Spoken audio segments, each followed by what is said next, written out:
Hey guys, welcome back to Practical Christianity, where faith meets action. Sometimes the biggest battle is not with the devil, it's with your feeling of inadequacy. In the book of Exodus 3, I'm not going to read it, but please go and read it in your own time. This is where God came to Moses, telling him about how he wanted to send him to Egypt to deliver his people because he had the cry of his people. Exodus 4 from verse 10. It says, "But Moses pleaded with the Lord, 'O Lord, I am not very good with words. I never have been and I'm not now. Even though you have spoken to me, I get tongue-tied and my words get tangled.' The Lord replied to Moses, saying in verse 11, "Then the Lord asked Moses, 'Who makes a person's mouth? Who decides whether people speak or do not speak? Hear or do not hear? See or do not see? Is it not I, the Lord?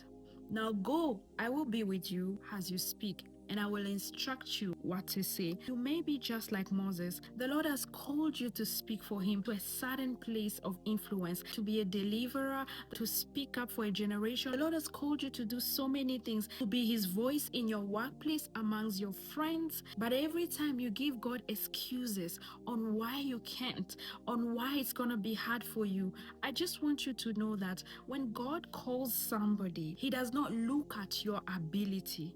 Rather, he looks at his ability.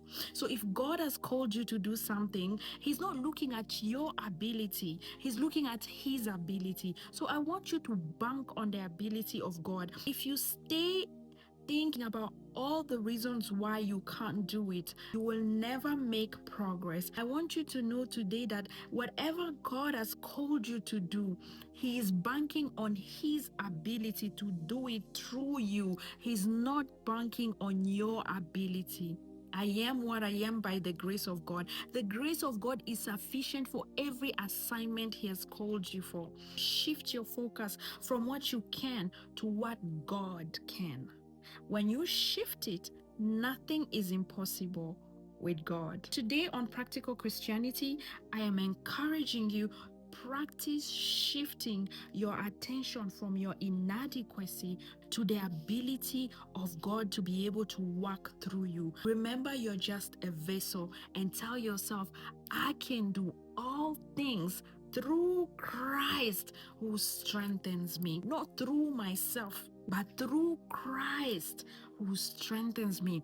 I can do all things. So go out there and do what God has called you to do. This was Practical Christianity, where faith meets action.